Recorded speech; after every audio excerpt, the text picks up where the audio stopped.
Video केवल सामान्य जानकारी के लिए है। कोई भी दवा लेने से पहले डॉक्टर से सलाह अवश्य लें। अगर कोई वीडियो देखकर दवा लेता है तो वह खुद जिम्मेदार होगा। धन्यवाद। हेलो दोस्तों, आज हम लोग बात करेंगे डायबिटीज के सबसे सही इलाज के बारे में। ठीक है, कि अपने को कब कौन सी दवा देनी है, किस स्टेज पे कौन सी दवा यूज करनी है, उसके बारे में हम अच्छे से बात करेंगे। आपको पता है कि जैसे जैसे एज बढ़ती जाती है, जो बीटा सेल्स जो होती हैं, ठीक है, पेनक्रियास की जो बीटा सेल्स होती है ना, उनका जो वर्क होता है वो धीरे धीरे डिक्रीज होता जाता है। और जो ओल्ड एज के पेशेंट जो होते हैं उनके अंदर डायबिटीज का खतरा बहुत ज्यादा बना रहता है। तो इसके बारे में आज अपन अच्छे से देखेंगे। तो सबसे पहले जानते हैं डायबिटीज के जो टाइप्स होते हैं। वो पहला आता है टाइप 1। टाइप 1 के अंदर क्या होता है कि जो इंसुलिन जो होता है वो बन ही नहीं पाता है। ठीक है, बॉडी के अंदर इंसुलिन बनता नहीं है प्रॉपर। टाइप 2 के अंदर क्या है कि इंसुलिन जो बनता है ना वो यूज नहीं हो पाता। रेजिस्टेंट डेवलप हो जाता है कि जो पेनक्रियास इंसुलिन बन तो रहा है लेकिन वो यूज नहीं हो पा रहा है। जो ब्लड ग्लूकोज है उसको मतलब कि कन्वर्ट नहीं कर पा रहा है। ठीक है, तो जो मोस्ट कॉमन टाइप का जो डायबिटीज देखने को मिलता है वो टाइप 2 जो डायबिटीज है वो लोगों में देखने को मिलती है। ठीक है, तो सबसे पहले अपन जो डायबिटीज का अपन ये पता लगा लेते हैं कि अपन कब मानेंगे किसी व्यक्ति को डायबिटीज हो चुका है। तो यहाँ अपन एक ब्लड ग्लूकोज चार्ट में आपको दिखा रहा हूँ कि नॉर्मल जो रेंज होती है फास्टिंग में, अगर आप किसी की ब्लड शुगर चेक करते हो, अगर इस रेंज की बीच में आती है तो वो मतलब नॉर्मल है। ठीक है, आफ्टर ईटिंग में ये रेंज होनी चाहिए और खाने के 2-3 घंटे के बाद में ये रेंज होनी चाहिए, तो ये नॉर्मल है।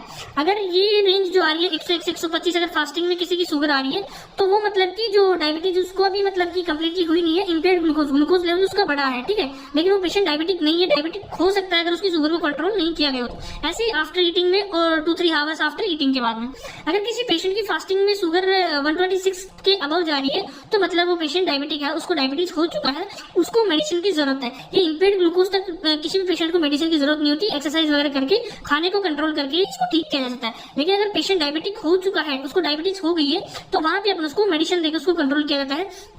तो यहाँ अपन देखेंगे stages to the drug treatment of diabetes. ठीक है, तो यहाँ पे अपन कुछ स्टेजेस के बारे में बात करेंगे कि सबसे पहले अपने को डायबिटीज अगर किसी को हो रखी है तो कब किस टैबलेट से अपने को शुरुआत करनी है। ठीक है, उसके बाद में उसको कैसे कैसे उसके अंदर चीजें ऐड करनी है और कैसे किसी पेशेंट को इंसुलिन दिया जाता है।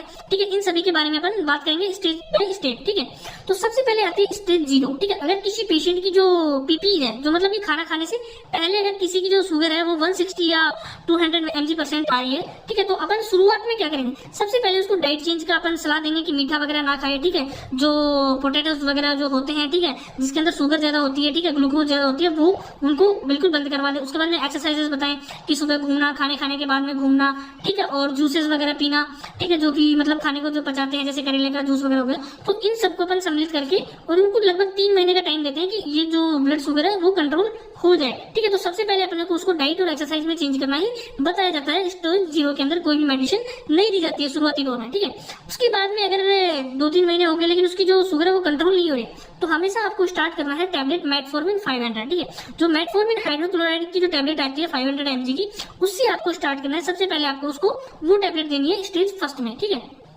उसके बाद में जैसे अपन मान लेते हैं कि जो स्टेज 1 में अपन ने जो मेटफॉर्मिन दी उससे जो कंट्रोल नहीं हो पा रही है, अभी भी 160 अबव जा रही है, 200 के अबव जा रही है, तो अपन सेकंड स्टेज में क्या करेंगे, ऐड सल्फोनाइल यूरिया। ठीक है, सल्फोनाइल यूरिया में अपन जो टैबलेट आती है ग्लिम्पराइड वगैरह यूज कर सकते हैं। ठीक है, ग्लिम्पराइड की बजाय अपन जो ग्लीबेंक्लामाइड 5 mg आती है उसको अपन यूज कर सकते हैं। ठीक है, और ग्लिक्लेजाइड आती है उसको अपन यूज कर सकते हैं, और ग्लिपिजाइड आती है, इनको भी अपन यूज कर सकते हैं डिफरेंट mg में।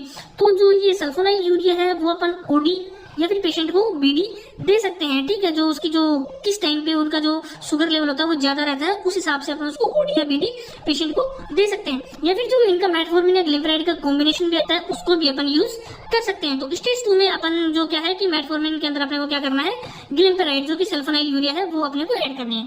उसके बाद में अगर फिर भी उसकी शुगर कंट्रोल नहीं हो रही है तो अपने को थर्ड ड्रग उसमें ऐड करनी पड़ेगी। ठीक है, तो थर्ड ड्रग ऐड करने के लिए अपन सबसे जो बेस्ट जो हमारी होती है वो सीटाग्लिप्टिन 100 mg की जो टैबलेट होती है उसको ओडी दिया जाता है। ठीक है, उसकी बजाय आप उसमें जो वोगलीबोस 0.3 mg की जो होती है उसको भी आप दे सकते हो, या फिर जो पायोग्लिटाजोन जो होती है 15 mg की टैबलेट होती है उसको भी दे सकते हो। ठीक है, लेकिन जो भी जो थर्ड ड्रग अपन न्यूअर ड्रग ऐड करेंगे, जो मैंने बताई है सीटाग्लिप्टिन, ठीक है, जो पायोग्लिटाजोन बताइए, वोगलीबोस बताइए, ये आपको दिन में सिर्फ एक बार देनी है, मतलब पेशेंट को सिर्फ एक बार देना ओडी। ठीक है, इस चीज को आपको अच्छे से ध्यान रखना है। ठीक है, तो स्टेज 3 में अपन ने सल्फोनाइल यूरिया भी ऐड कर दिया, उसके अंदर थर्ड ड्रग यूज कर दिया।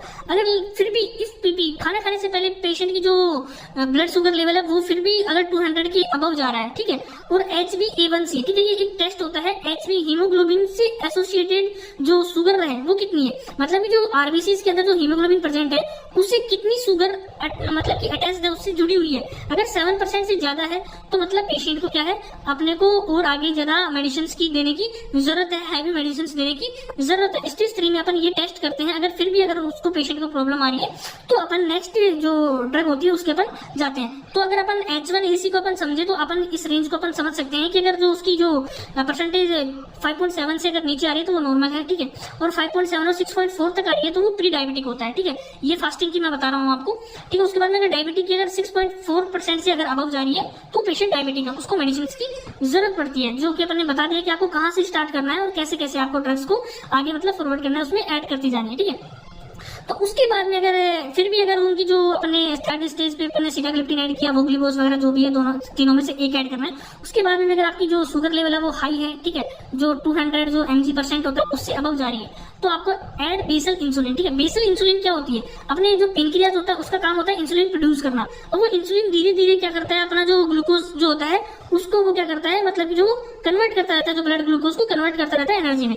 तो सेम जो बेसल इंसुलिन होता है वो सेम उसी के जो काम को कॉपी करता है कि कुछ टाइम पीरियड के अंदर मतलब कि कुछ मतलब कि जो साइकिल्स होते हैं उनके अंदर जो वो जो ब्लड ग्लूकोज होता है उसको वो कन्वर्ट करता रहता है। सेम जो पेनक्रियाज का जो इंसुलिन जो फॉर्म होता है उसकी तरह वो उसको कार्य को कॉपी करता है, ठीक है, उसके काम को कॉपी करता है। तो यहाँ पे अपन को बेसल इंसुलिन ऐड करनी पड़ती है, जिसके अंदर अपन इंजेक्शन मिक्स स्टार्ट जो होता है 30:70 का जो इंजेक्शन होता है उसको लगाया जाता है। तो इसमें ज्यादातर जो इंसुलिन का जो इंजेक्शन होता है ना, इसको लोग मतलब कि आपको जो नर्स होती है या फिर डॉक्टर्स होते हैं आपको बता देता है कि आपको अंडर स्किन के जस्ट नीचे आपको कैसे लगाना है। तो इस इंजेक्शन को लोग खुद ही लगा लेते हैं, एक बार सिखाने के बाद में वो खुद इसको ऑटोमेटिकली खुद ही लगा लेते हैं, ठीक है।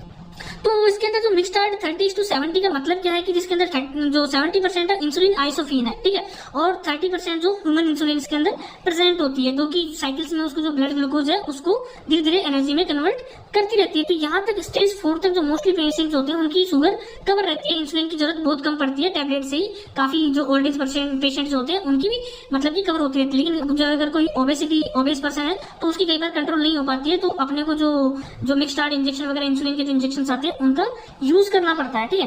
तो अब उसके बाद मिक्स स्टार्ट इंजेक्शन की अगर मैं डोज की बात करूं तो स्टार्टिंग में आपको 10 यूनिट्स देनी है मॉर्निंग में खाना खाने से पहले, ठीक है। उसके बाद में अगर उसको फिर भी कंट्रोल नहीं हो रहे तो हर 3 दिन के बाद में आपको 2 से 4 यूनिट उसकी बढ़ाते जाना है जब तक कि वो कंट्रोल ना हो जाए, ठीक है। अब उसके बाद में आपको क्या करना है कि जब भी उसकी जो बेसल इंसुलिन की डोज मैंने बताई आपको शुरुआत में 10 यूनिट देनी है, उसके बाद में हर 3 दिन में आपको 2 से 4 यूनिट बढ़ाती जानी है। जब यूनिट उसकी 30 यूनिट पर डे अगर इंक्रीज हो जाती है, 30 यूनिट पर डे के लगभग पहुंच जाती है, तो आपको क्या करना है, उसको पार्ट्स में देना है, ठीक है। अगर पेशेंट की जो शुगर होती है वो मॉर्निंग में हाई रहती है तो आपको मॉर्निंग में उसको 20 यूनिट्स देना है और इवनिंग में 10 यूनिट्स देना है, ठीक है। अगर किसी की इवनिंग में ज्यादा रहती है तो इवनिंग में आप 10 यूनिट्स दे दो, मॉर्निंग मतलब अगर इवनिंग में ज्यादा रहती है तो इवनिंग में 20 यूनिट्स दे दो, मॉर्निंग में आप 10 यूनिट्स दे दो। ऐसे आपको डिवाइडेड पार्ट्स में उसको 2 बार में डोज देनी है। और जो बाकी जो टैबलेट्स आपकी चल रही है सल्फोनाइल यूरिया और जो मेटफॉर्मिन वगैरह चल रहा है उन सबका आपको कंटिन्यू रखना है ताकि उसको कंट्रोल किया जा सके, क्योंकि इंजेक्शन जो होता है ये लॉन्ग एक्टिंग इंजेक्शन है, लंबे समय तक काम करता है। साइकिल से मैंने बताया आपको इंसुलिन के काम को कॉपी करता है, लेकिन आपको इसके साथ में टैबलेट्स भी कंटिन्यू रखनी है ताकि वो भी कवर करते रहे, जो डायबिटीज है उसको कंट्रोल में रखे, ठीक है।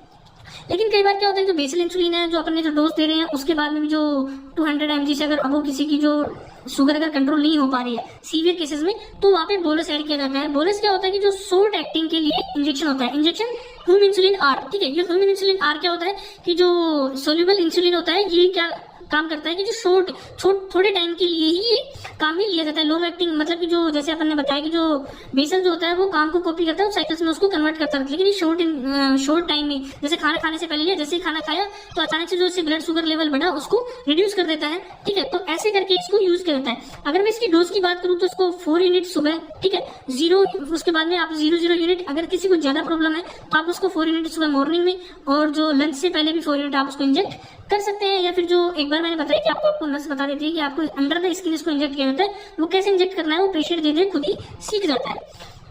उसके बाद में अगर आपको ये जो पेशेंट को जो शुगर है उसको मॉनिटर करना पड़ता है प्री लंच और प्री डिनर, ठीक है। जो मॉर्निंग में जो अपन ने दी है 8 to 4 यूनिट, ठीक है, उसको अगर अपन ने जो ये डोज मैंने बताई है कि उसको अपन 4 यूनिट देंगे फिर 0-0। अगर ज्यादा प्रॉब्लम है तो 4 यूनिट मॉर्निंग में नाश्ते से पहले, 4 यूनिट उसको लंच से पहले देंगे और डिनर में उसको कुछ नहीं देंगे। लेकिन अगर इतना करने से उसकी कंट्रोल नहीं हुई है, ठीक है, तो आपको मॉर्निंग के अंदर 2 से 4 यूनिट उसको हर 3 दिन में इंक्रीज करनी है, ताकि उसकी जो लंच से पहले की जो शुगर है वो 180 mg से नीचे ही रहे, ठीक है। लंच से पहले, जो लंच करने से पहले उसकी शुगर मेजर करेंगे अपन, तो 180% से कम होनी चाहिए। लेकिन अगर ऐसा कम नहीं हो रहा है, कम नहीं हुई है, तो हर 3 दिन में आपको इतनी यूनिट उसमें ऐड करते जानी है इंसुलिन की, ठीक है। उसके बाद में अगर मैं प्री डिनर की बात करूँ, अगर प्री डिनर में भी जो इंसुलिन, सॉरी, जो शुगर का अगर लेवल बढ़ा हुआ है, तो आप ऐसे ऐड 2 to 4 यूनिट टू नून, ठीक है, दोपहर में आप उसको ऐड कर सकते हैं, ताकि उसका जो प्री डिनर का जो शुगर लेवल है डिनर करने से पहले वो कंट्रोल में रहे और डिनर करने के बाद में उसकी शुगर लेवल बढ़े ना, ठीक है। लेकिन अगर वो मतलब कि कंट्रोल में नहीं रहता है, ठीक है, कई बार ऐसा होता है कि नहीं होता है, तो आपको क्या करना है, ह्यूमन इंसुलिन आर जो होता है उसको डोज बढ़ा देनी है। मॉर्निंग में आपको देना है 10 यूनिट्स, और जो प्री लंच जो होता है, लंच से पहले आपको उसको देनी है 12 यूनिट, और जो प्री डिनर होता है उसके लिए आपको देनी है 8 यूनिट, ठीक है। सीवियर केसेस के लिए ह्यूमन इंसुलिन को इस तरीके से यूज किया जाता है, ठीक है। अगर आपको इतना करने से अगर उसकी जो शुगर होती है लगभग 100% पेशेंट की ना वो लगभग कवर हो जाती है, ठीक है। अगर इतना अपन डोज दे रहे हैं तो उसकी जो डायबिटीज रहता है, जो ब्लड ग्लूकोज लेवल है वो कंट्रोल में रहता है, ठीक है। तो उस टाइम पे आपको क्या करना है, जो सल्फोनाइल यूरिया अपन ने ग्लिम्पराइड वगैरह जो यूज किया था उसको आप स्टॉप कर सकते हो। अगर जो ह्यूमन इंसुलिन जो अपन ने ह्यूमन इंसुलिन आर जो अपन ने दिया है, ठीक है, जो कि बोलस जो है उसको अपन यूज कर रहे हैं, और उससे अपना जो ब्लड शुगर लेवल कंट्रोल रहता है, तो आप सल्फोनाइल यूरिया को स्टॉप कर सकते हैं, ठीक है। अगर उसमें फिर उसमें बाद में आपको क्या करना है कि जो आपकी जो शुगर लेवल है उसको कंट्रोल रखने के लिए आपको जो मेटफॉर्मिन और जो थर्ड ड्रग अपन ने ऐड की थी, सीटाग्लिप्टिन हो सकती है, वोग्लिबोस हो सकती है, उसको ओडी, और मेटफॉर्मिन की बीडी, ठीक है, इन दोनों को आपको कंटिन्यूअसली रखना है, ठीक है। उसके बाद में कंटिन्यू आपको ये टैबलेट्स हमेशा रखनी है, ठीक है, और जो अपन ने डोज बताई है उसको आपको कंटिन्यूअसली देना है। अब कुछ जो न्यू कॉन्सेप्ट्स जो आजकल लोगों के द्वारा यूज किए जाते हैं, डॉक्टर्स के द्वारा यूज किए जाते हैं किसी की भी डायबिटीज को कंट्रोल करने के लिए, कि ऑलवेज स्टार्ट विद मेटफॉर्मिन। जो मैंने बताया कि हमेशा आपको स्टार्ट करना चाहिए मेटफॉर्मिन 500 टैबलेट से, चाहे पेशेंट थिन हो, पतला हो या मोटा हो, कैसा भी पेशेंट हो, आपको हमेशा मेटफॉर्मिन से ही स्टार्ट करना चाहिए। उसके बाद में, क्योंकि जो बीटा स्टिमुलेटर जो होती है, beta stimulator should be added at the last, ठीक है। उसके बाद में जो बीटा स्टिमुलेटर होता है, जो सल्फोनाइल यूरिया जिसको अपन बोलते हैं, ठीक है, बीटा स्टिमुलेशन का काम करता है वो, ताकि वो बीटा सेल्स जो होती है वो इंसुलिन ज्यादा प्रोड्यूस कर सके। तो सल्फोनाइल यूरिया को अपन को लास्ट में ऐड करना है, ठीक है, पहले आपको मेटफॉर्मिन से स्टार्ट करना है, ठीक है, ताकि जो बीटा सेल्स जो होती है उनको रेस्ट मिल सके और रिकवर होने का चांस मिल सके, स्टिमुलेट हो सके वो, और उनको रिकवर होने का चांस मिल सके, ठीक है। तो स्टेज 2 पे आपको क्या करना है, तो मेटफॉर्मिन और वोग्लिबोस आजकल दिया जाता है सल्फोनाइल यूरिया को छोड़ के, तो सेकंड स्टेज पे आजकल वोग्लिबोस और मेटफॉर्मिन को यूज किया जाता है, सल्फोनाइल यूरिया को लास्ट में ऐड किया जाता है, ठीक है। उसके बाद में जो पाइग्लिटाजोन या सीटाग्लिप्टिन जो मैंने बताया, इन तीनों में से वोग्लिबोस, पाइग्लिटाजोन या सीटाग्लिप्टिन में से आपको एक देनी है। मेटफॉर्मिन के साथ में अब जो न्यू कॉन्सेप्ट है वो दिया जाता है सल्फोनाइल यूरिया को लास्ट में यूज किया जाता है, ठीक है। स्टेज 3 के अंदर ग्लिम्पराइड या फिर जो अदर सल्फोनाइल यूजर्स है उनको ऐड किया जाता है। जो मैंने अभी जो न्यू कॉन्सेप्ट जो आया है, जो मतलब कि जो डॉक्टर्स यूज करते हैं, वो पहले तो सल्फोनाइल यूरिया को मतलब कि वोग्लिबोस से पहले जो थर्ड ड्रग अपन ऐड, उससे पहले मेटफॉर्मिन के साथ लोगों को दिया जाता था। तो मेटफॉर्मिन और ग्लिम्पराइड का कॉम्बिनेशन जो आती है वो पहले दिया जाता था, लेकिन आजकल उसको शुरुआती में जो स्टेज होती है उसमें मेटफॉर्मिन, उसके बाद में उसको वोग्लिबोस या पाइग्लिटाजोन, सीटाग्लिप्टिन एक टैबलेट ऐड की जाती है। उसके बाद में लास्ट में उसको फिर सल्फोनाइल यूरिया जो ग्लिम्पराइड वगैरह है वो सब ऐड किया जाता है। उसके बाद में उसको इंसुलिन पे लाया जाता है। तो इस तरीके से स्टेप बाय स्टेप आप किसी भी डायबिटीज को, किसी भी पेशेंट की डायबिटीज को कंट्रोल कर सकते हैं। हॉस्पिटल्स में जो पेशेंट को इलाज इसी तरीके से दिया जाता है, तो आपको अच्छे से समझ में आ गया होगा कि किसी भी डायबिटीज के पेशेंट को अगर शुगर लेवल के हिसाब से अपने को कब कौन सी दवा देनी है, सीवियरिटी में कौन सी दवा देनी है, और कैसे कैसे उसकी डोजेस को या फिर ड्रग को चेंज करते जाना है ताकि उसकी डायबिटीज कंट्रोल रहे। आशा करता हूँ आपको अच्छे से समझ में आया होगा। अगर आपको हमारी वीडियो अच्छी लगे तो कृपया लाइक करें, शेयर करें, सब्सक्राइब करें। थैंक यू, धन्यवाद, जय हिंद, जय भारत।